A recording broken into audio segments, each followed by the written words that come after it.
Em dezembro de 1799, George Washington, o primeiro presidente dos Estados Unidos, começou a queixar-se de dor de garganta e problemas respiratórios. Como ex-presidente, ele tinha acesso privilegiado a uma equipe médica que começou a diagnosticar e tratar seu problema através da prática de sangramento terapêutico. No total, os médicos que cuidaram de Washington retiraram cerca de 2,5 litros de seu sangue antes que ele finalmente falecesse, menos de 2 dias após o início das queixas de dor de garganta. Até hoje, especialistas médicos debatem sobre a verdadeira doença subjacente que causou os problemas respiratórios de Washington. Hoje, todos os médicos concordam de maneira universal que retirar uma grande quantidade de sangue de alguém não só não ajudou a situação, mas também possivelmente contribuiu para sua morte durante o tratamento de uma doença que muito provavelmente poderia ter sido superada naturalmente. Nos últimos 200 anos, nossa compreensão do corpo humano, das doenças, das melhores práticas e dos tratamentos médicos avançou significativamente. Esses avanços nos permitiram desfrutar de vidas mais longas em média, reduzir drasticamente a mortalidade infantil e melhorar os padrões de vida das pessoas que lidam com condições médicas. Assim como na medicina, a economia é um campo de estudo em constante evolução, que tem um impacto direto em nossa qualidade de vida. Muitas vezes, as ciências tradicionais recebem todo o crédito quando falamos sobre o aumento dos padrões de vida que experimentamos na história recente. E isso é compreensível. Cada vez que você faz uma ligação, quando você vai ao supermercado e vê prateleiras repletas de alimentos, quando não corre o risco de morrer por uma infecção comum, ou quando testemunha os avanços em física, medicina, química e tantos outros esforços científicos, há uma série de elementos pelos quais podemos expressar nossa gratidão. Muitos desses progressos, porém, foram impulsionados e acelerados pelo desenvolvimento da compreensão sobre economia e sua gestão eficaz. Embora a economia seja uma área muitas vezes menos tangível, há um argumento sólido que sustenta que os avanços nos sistemas financeiros, nas práticas comerciais e no controle econômico desempenharam um papel igualmente fundamental ao nos proporcionar a riqueza e a prosperidade que desfrutamos hoje. Esses avanços, assim como os desenvolvimentos tecnológicos que ocorreram no mesmo período de tempo, contribuíram para moldar nossa qualidade de vida. Olhando para o futuro, há uma teoria intrigante de que novos avanços no conhecimento econômico poderiam potencialmente criar um mundo em que todos viveriam com um padrão de vida semelhante ao dos bilionários de hoje. Embora seja uma afirmação audaciosa, é um conceito que merece investigação mais aprofundada. Para isso, precisamos explorar algumas questões cruciais. A principal pergunta é: o quanto realmente sabemos sobre economia? Estamos atuando como os médicos do século XVIII, fazendo o nosso melhor para consertar as economias, mas inadvertidamente causando mais danos do que benefícios? Ou, por outro lado, nosso conhecimento coletivo sobre economia está próximo de estar concluído, com apenas pequenos ajustes a serem feitos? Para responder a essas perguntas, precisamos examinar como os avanços na economia se traduzem em melhores condições de vida para pessoas comuns no mundo real. Como podemos avaliar o grau de nossa compreensão da economia? Além disso, será que essa compreensão pode oferecer soluções para desafios cruciais, como a busca por um crescimento ininterrupto em um planeta com recursos finitos? Para compreender adequadamente a evolução de nossa compreensão econômica como espécie, é essencial abordar a economia em seu sentido mais abrangente. A economia é uma ciência social que se dedica ao estudo das interações das pessoas com bens de valor. Isso equivale a dizer que, assim como a física é uma ciência natural que investiga os elementos fundamentais do movimento e comportamento no espaço e no tempo, os economistas se concentram em responder questões relacionadas à natureza fundamental do problema econômico central. O problema econômico central se resume ao fato de que, como seres humanos, possuímos desejos infinitos, mas nossos recursos são limitados. Portanto, somos obrigados a fazer escolhas e sacrifícios para satisfazer esses desejos. Infelizmente, esse problema central não tem uma solução definitiva, mas pode ser fragmentado em 4 questões distintas: o que deve ser produzido, quanto deve ser produzido, como deve ser produzido, para quem deve ser produzido. Toda obra escrita por economistas se resume, de alguma forma, a tentativas de responder a essas perguntas, Isso pode ser feito de diversas maneiras, visando aprimorar a alocação de recursos de forma a maximizar a satisfação das pessoas ou encontrando métodos mais eficientes de produção com os recursos disponíveis. Em resumo, a economia é uma busca constante por maneiras de alocar e utilizar recursos de forma a satisfazer as necessidades humanas da melhor maneira possível, dado o contexto de limitação de recursos. Mesmo sistemas econômicos tão abrangentes como o capitalismo representam apenas uma abordagem para lidar com essas questões. No contexto do capitalismo, o foco principal está em atender às demandas do mercado, produzindo bens na quantidade requerida, de maneira eficiente e econômica, destinando-os àqueles com disposição e capacidade para pagar. É importante reconhecer que o capitalismo não é um sistema perfeito, mas demonstra eficiência na alocação de recursos e no estímulo ao uso mais eficaz dos recursos para melhorar o bem-estar dos participantes. No entanto, o capitalismo, como sistema econômico, falha notavelmente quando se trata de lidar com questões relacionadas a itens de valor negativo. Para esclarecer, itens de valor negativo são coisas como resíduos, poluição, produtos químicos tóxicos, rejeitos nucleares e, possivelmente o mais crítico de todos, as emissões de gases de efeito estufa. As pessoas valorizam a ausência desses elementos nocivos, mas o sistema de mercado das economias capitalistas carece de um mecanismo efetivo para atribuir os custos associados a esses itens às partes responsáveis por sua produção, a menos que haja intervenção governamental. Compreendo que possa parecer insensível, mas do ponto de vista puramente racional da economia, essa classificação também pode ser aplicada a indivíduos que, por diversas razões, como deficiências, idade avançada ou outras limitações, podem não ser capazes de gerar mais valor do que consomem. Essa perspectiva pode parecer cruel, pois historicamente houve abordagens problemáticas para lidar com essa questão, mas não é necessariamente assim.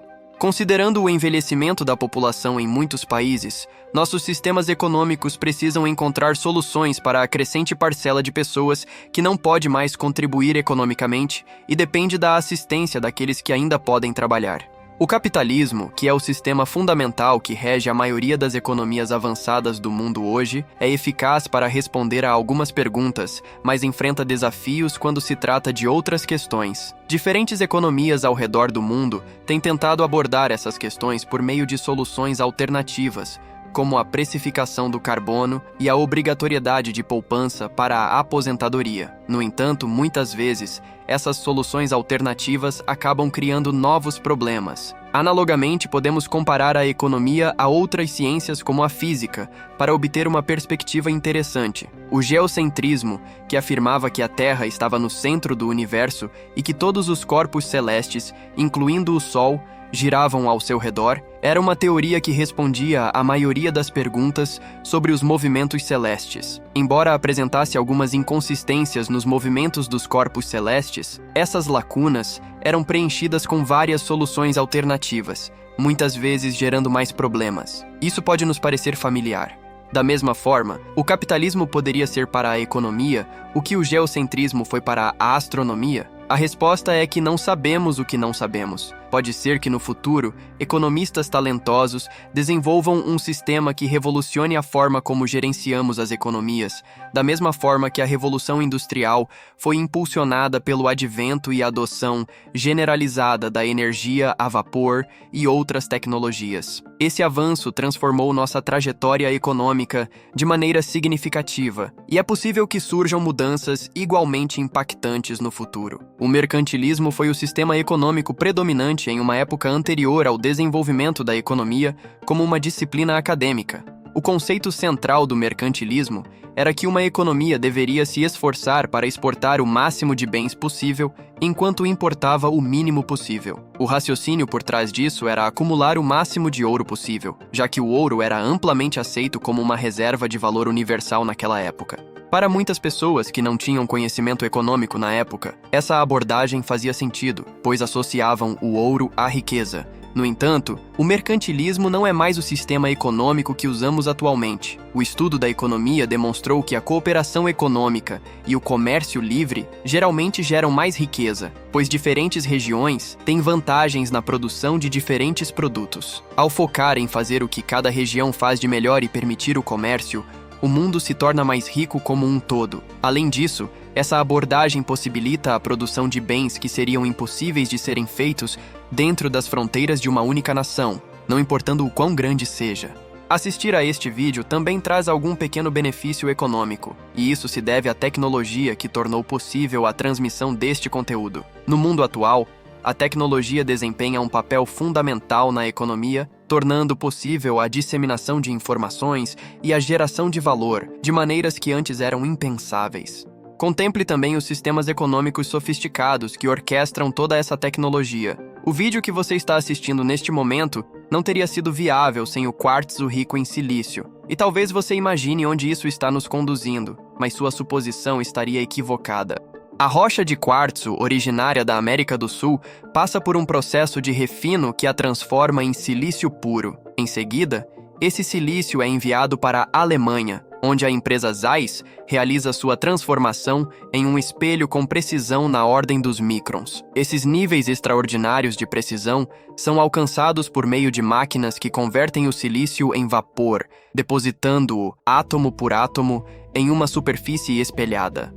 Essas máquinas só puderam ser desenvolvidas graças à colaboração técnica estreita entre diversas universidades e institutos de pesquisa espalhados pela Europa e América do Norte. Uma vez fabricados, esses espelhos de alta precisão são enviados para a Holanda, onde a empresa ASML os integra em máquinas chamadas FABs. Os espelhos desempenham um papel crucial em conjunto com lasers de alta potência, gravando os intricados padrões dos chips de computador em blocos adicionais de silício puro, que serão usados para fabricar as unidades de processamento central, CPUs, e unidades de processamento gráfico, GPUs. As fábricas que produzem esses chips são posteriormente enviadas para empresas como a TSMC, que fabrica os chips com base nos projetos fornecidos por gigantes do setor, como AMD, Intel e Nvidia. Esses chips, por sua vez, são destinados a empresas como a Foxconn, responsável por combinar esses componentes avançados em produtos finais, como smartphones. Esses smartphones são então entregues a empresas como a Apple,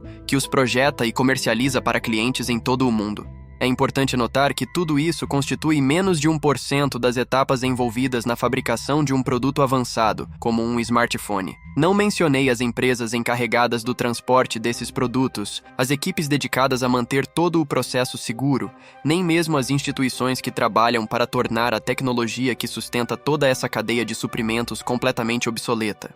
É fácil perceber todo esse processo como uma maravilha da ciência e engenharia modernas, o que de fato é. No entanto, essa colaboração econômica, comércio livre e divisão do trabalho entre dezenas de países e milhões de trabalhadores não teria sido possível sem os avanços econômicos promovidos por pensadores como Adam Smith. Atualmente, nossas economias desfrutam de maior prosperidade graças aos ensinamentos de pensadores como Keynes. Keynes demonstrou que os governos poderiam desempenhar um papel na gestão do ciclo econômico, possibilitando que as economias continuassem a crescer gradualmente. Isso implicava aproveitar os períodos de crescimento natural e lidar com as falências que frequentemente acompanham o desaparecimento da dívida econômica.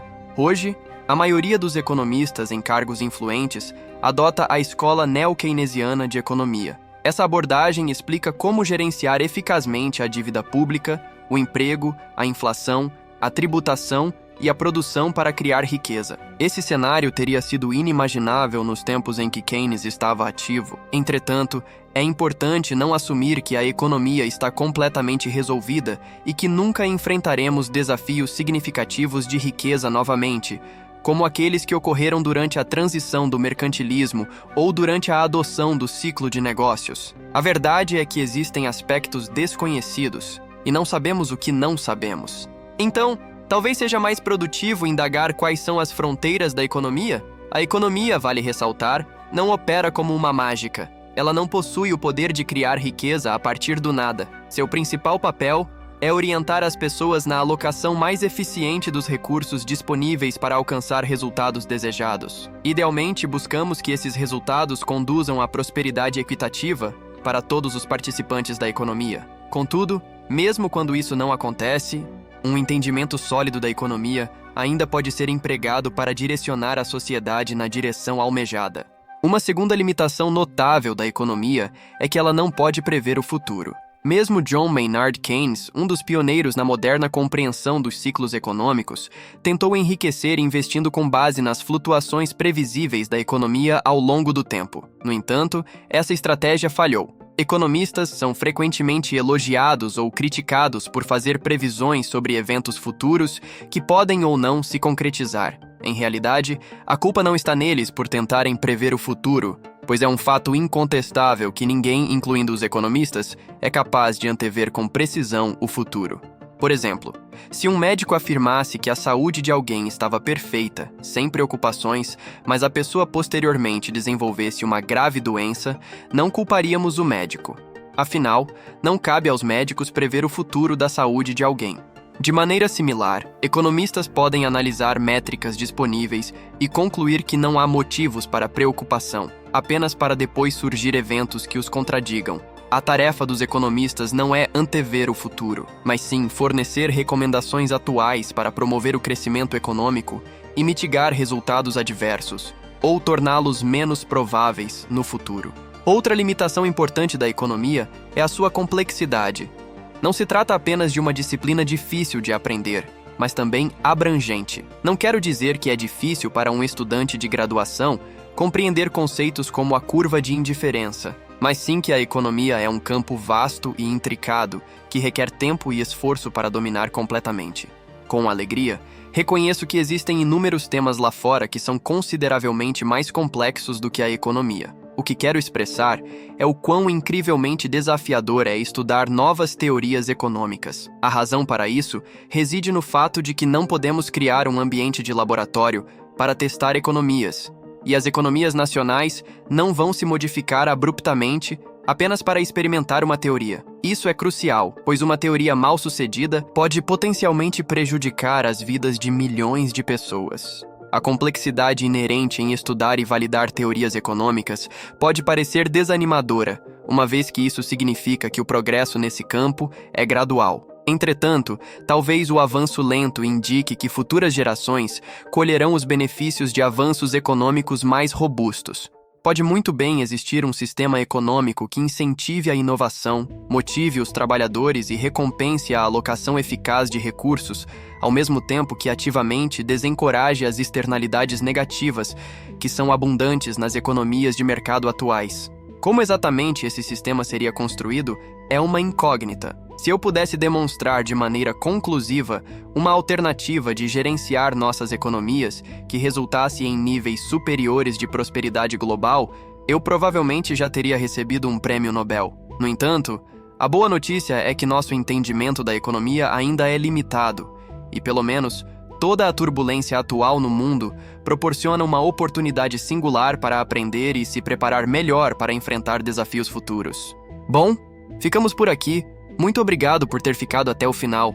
Até a próxima, no Negócios 21.